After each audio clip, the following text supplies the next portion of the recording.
வணக்கம். இது பேசுவோம் ஹெல்த் மேட்டர்ஸ் சீசன் 2.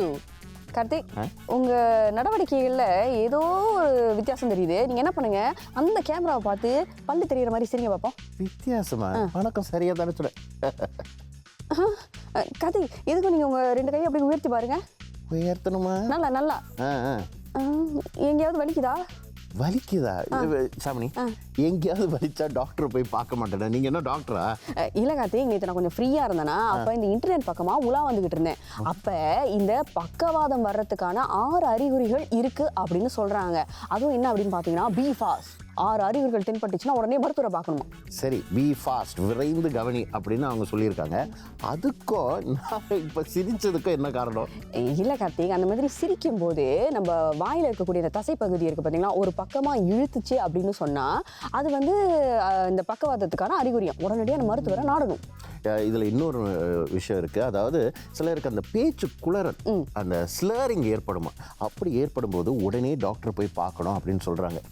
அதனால் இன்றைக்கி நம்ம என்ன பண்ண போகிறோன்னா, பல பேர் உயிரிழக்க காரணமாக இருக்கிற இந்த இரத்த நாள பக்கவாத நோயை பற்றி தான் இன்றைக்கி நம்ம நிகழ்ச்சியில் பேச போகிறோம். நாங்கள் மட்டும் பேச போகிறது இல்லை, எங்களோட சேர்ந்து பேசுறதுக்கு 2 நட்சத்திரங்கள் வந்திருக்காங்க. அவங்க யாருன்னு பார்த்துருவோம். இர்ஃபானுல்லா, சிந்து.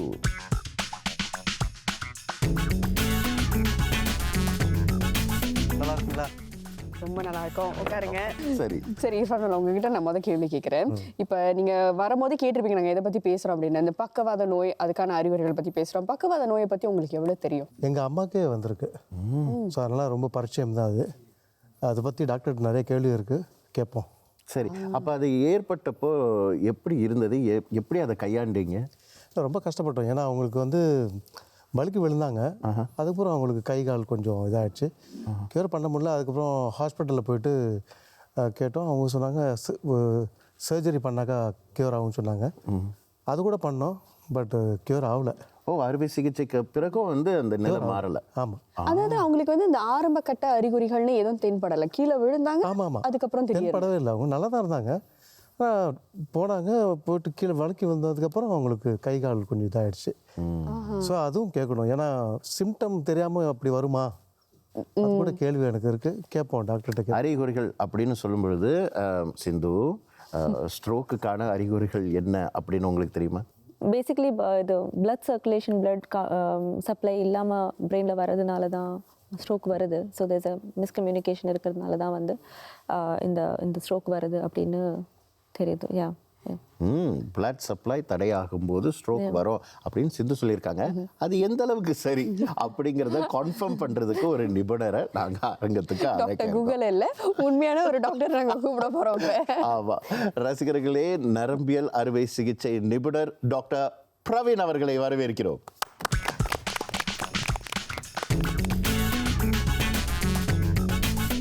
வணக்கம் டாக்டர். வணக்கம். வணக்கம் டாக்டர், மீண்டும் உங்களுக்கு ரொம்ப நன்றி வந்ததுக்கு நம்ம அரங்கத்துக்கு. கேள்வி நானே கேட்குறேன் உங்ககிட்ட. அதாவது பொதுவாக வந்து எல்லாரும் சொல்லுவாங்க உயிரோட விளையாடாத அப்படின்ட்டு. இப்போ நீங்கள் இருக்கிற துறை, அதை உங்கள் தொழிலே நீங்கள் பார்த்தீங்கன்னா உயிர் சம்மந்தப்பட்ட ஒரு விஷயம் இல்லையா? அப்படி இருக்கும்போது இந்த பக்கவாத நோயை பற்றி கொஞ்சம் சொல்லுங்களேன். ஸோ பக்கவாத நோய் வந்து நீங்கள் வந்து சம்மரைஸ் பண்ணி பார்க்கணுன்னா, சிம்பிளாக சொல்லணும்னா 2 வகை இருக்குது.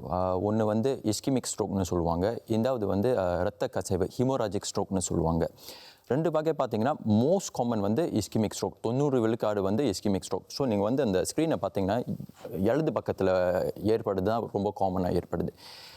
ஏன் ஏற்படுது? இரத்த குழாய், மூளைக்கு போகிற இரத்த குழாயில் அடைப்பு ஏற்பட்டால் மூளைக்கு வந்து சீரான ரத்த ஓட்டம் போகாது. சீரான ரத்த ஓட்டம் போதாதனால மூளை பாதிக்கப்படுகிறது. சேதம் வர்றதுனால உங்களுக்கு வந்து பக்கவாதம் வருது. ஸோ சிம்பிளாக சொல்லணும், அதுதான் பக்கவாதம்னு சொல்கிறாங்க.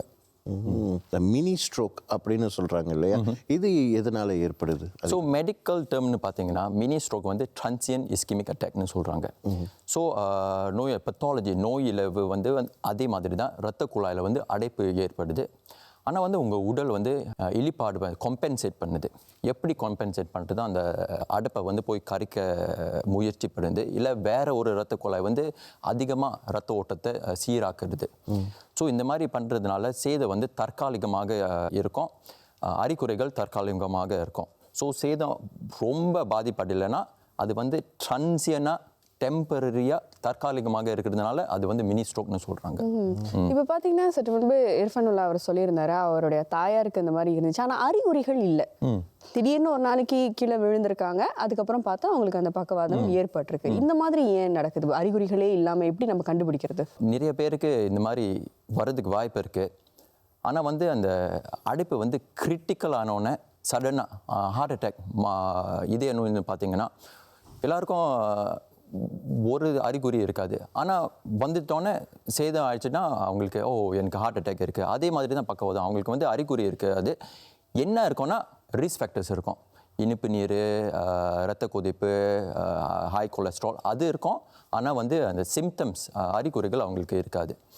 அறிகுறிகள் வந்தால் உடனே போய் மருத்துவரை பார்க்கணுன்னு நம்ம சொல்லுவோம். ஆக்சுவலி அதை பற்றி தான் அவருக்கு நிறைய கேள்விகள் இருக்குது அப்படின்னு சொன்னார். ஆமாம், எனக்கு என்னென்னா இப்போ வலிக்கு விழுந்தனால அவங்களுக்கு ஸ்ட்ரோக் வந்த மாதிரி வந்துச்சா இல்லை ஸ்ட்ரோக் வந்தனால வலிக்கு வந்தாங்களா? ஸோ இது வந்து இப்போ நீங்கள் அனலைஸ் பண்ணிங்கன்னா எது வந்தது எது வரல நம்மளை வந்து கன்ஃபார்மாக சொல்ல முடியாது. ஆனால் எது காமனாக நடந்திருக்கும், எது வாய்ப்புகள் அதிகம், அது வந்து பார்த்திங்கன்னா பக்கவாதத்துக்கு அறிகுறிகள் ஒன்று வந்து ஒரு பக்க பலவீனம். ஒரு பக்க பலவீனம் வந்துச்சுன்னா அவங்களுக்கு விழுற வாய்ப்பு அதிகமாக இருக்குது. இப்போ ஆரம்பத்தில் நானும் கார்த்திக்கும் பேசும்போது நீங்கள் கேட்டிருந்தீங்கன்னா நான் சொல்லியிருந்தேன் அறிகுறிகள் சிம்டம்ஸ் இருக்குது டு ப்ரிவென்ட். இது பார்த்தாலே இப்போ ஒரு நம்ம பக்கத்தில் உட்காந்துருக்கிற வீட்டில் இருக்கிறவங்க இது நம்ம பார்த்தாலே ஆஹா இது நமக்கு தெரிஞ்ச மாதிரி இருக்கே, இது better to see a doctor அப்படின்னு தோன்ற மாதிரி அறிகுறிகள் என்ன? அது பேசிக் சிம்டம்ஸ் ஈஸியாக ஞாபகப்படுத்துறதுக்கு நம்ம என்ன சொல்கிறோம்? ஸோ பி ஃபாஸ்ட்னு சொல்லுவாங்க. பி வந்து பேலன்ஸ், கோஆர்டினேஷன் பேலன்ஸ், அது வந்து அஃபெக்ட் பண்ணிச்சுன்னா அது ஒரு அறிகுறி. இ வந்து ஐஸ்னு கண்கள், கண் பார்வை மங்களாவிடுது. அப்புறம் எஃப் வந்து ஃபேஸ்னு சொல்லுவாங்க, ஆனால் முகல் கோணல், வாய் கோணல் அந்த மாதிரி. ஸ்பீச் பேச்சு திணறுது அந்த மாதிரி. அப்புறம் வீக்னஸ் ஆம், அது வந்து பி ஃபாஸ்டில் ஏன்னு ஒன்றுக்கு. ஆம் வந்து ஒரு பக்க பலவீனம். ஒரு பக்கம் ஏன்னா மூளை வந்து ரெண்டு பக்கம் இருக்குது. வலது பக்கம் சேதமாகிடுச்சுன்னா இடது பக்கத்தில் பலவீனம் ஏற்படும். இடது பக்கம் பாதிப்படைச்சுன்னா வலது பக்கம் பலவீனமாக இருக்கும். அதுதான் அறிகுறிகள். பக்கவாதத்தில் இவ்வளோ விஷயமா அப்படின்னு நீங்கள் யோசிக்கிறது எங்களுக்கு கேட்டுருச்சு.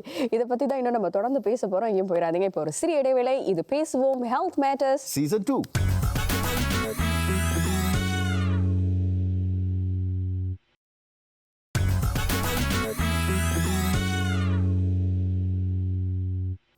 இடைவேளைக்கு பிறகு மீண்டும் சந்திக்கிறோம். இது பேசுவோம் ஹெல்த் மேட்டர்ஸ் சீசன் 2. பக்கவாதம் நோய் இதை பற்றி தான் நம்ம தொடர்ந்து பேசிட்டு இருக்கோம் இல்லையா? அதனால அது சம்மந்தப்பட்ட ஒரு காணொலியை நம்ம பார்க்க போகிறோம். காணொலிக்கு பிறகு நம்ம தொடர்ந்து பேசுவோம். பாருங்க. நான் வந்து 2011 வந்து ஒரு கலந்து முன்னே வந்தேன். போகும்போது மருந்து எடுத்து போல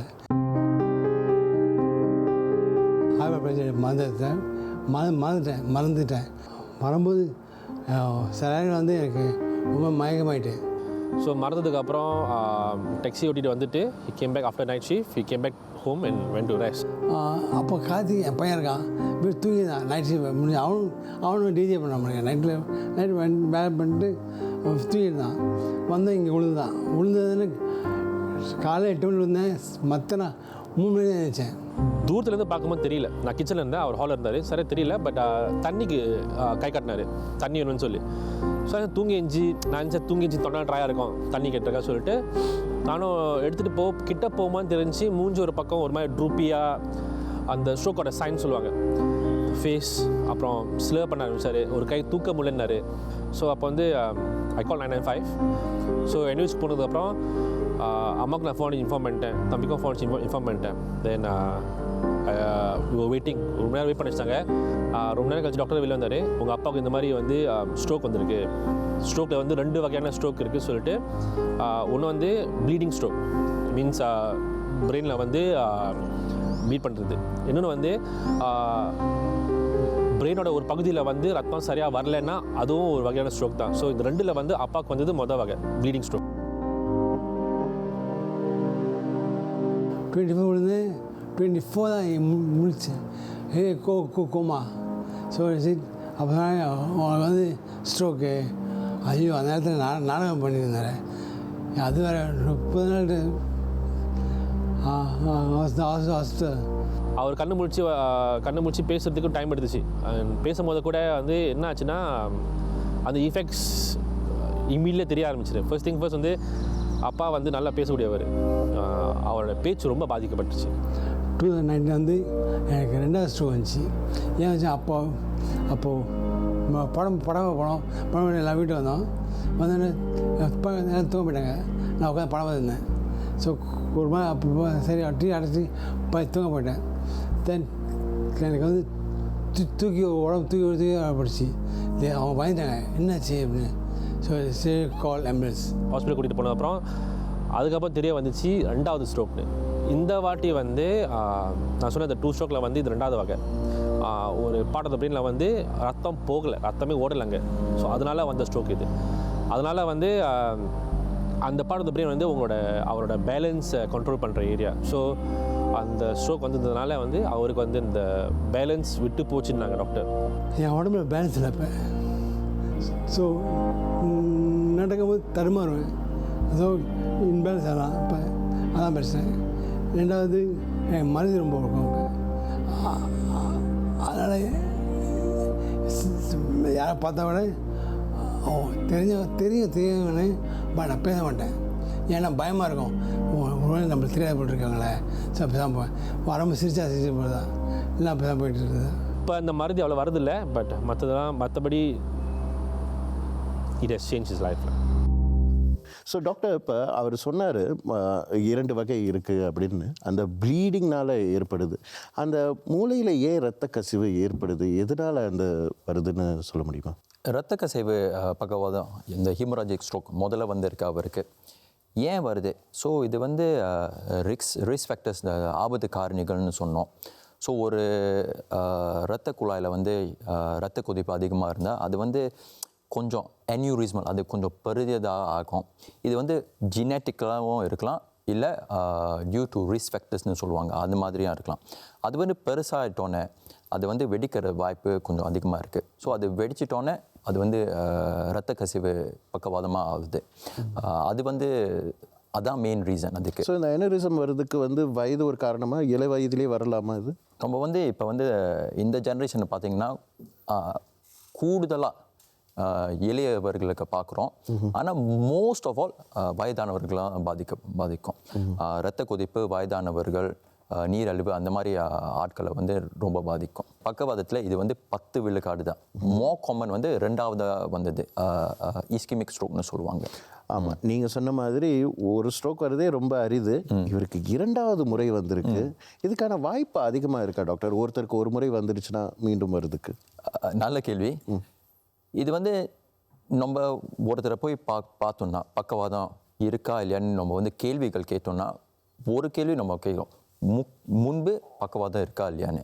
ஏன்னா முன்பு பக்கவாதம் இருந்தால் மறுபடியும் வருவதற்கு வாய்ப்புகள் கொஞ்சம் அதிகமாக இருக்குது. ஏன்னா வந்து முதலாவதாக பக்கவாதம் வர்றதுக்கு ஆபத்து காரணங்கள் இருக்குது. பக்கவாதம் வந்துட்டு நம்ம வந்து சிகிச்சை பண்ணியிருக்கோம்.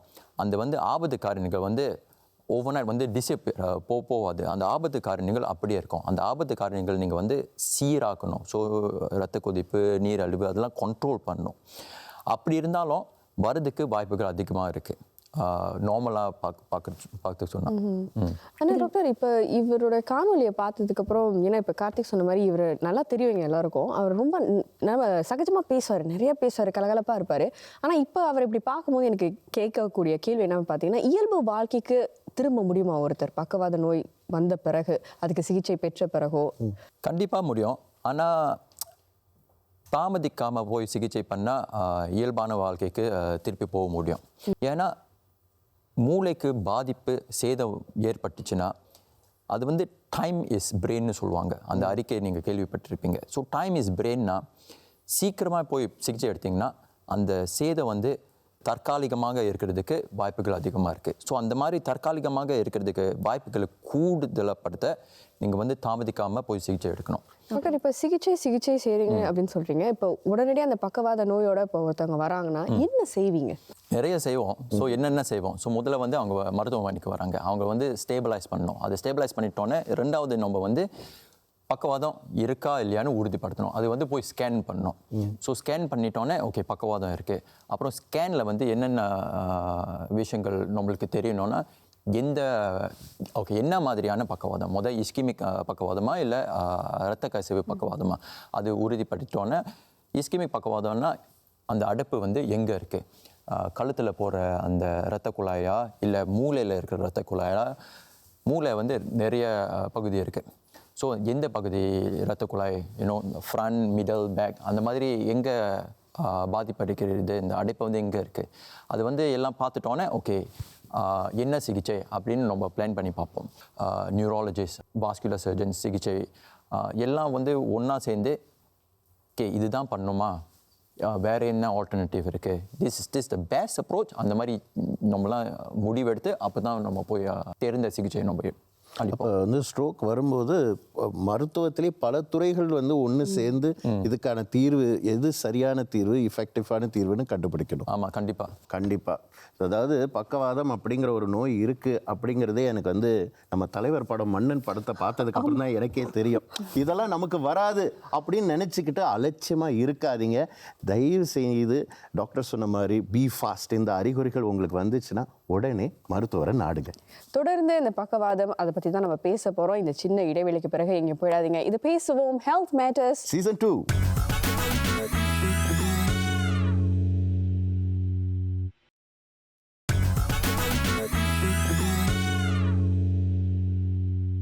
இது பேசுவோம் ஹெல்த் மேட்டர்ஸ் சீசன் 2.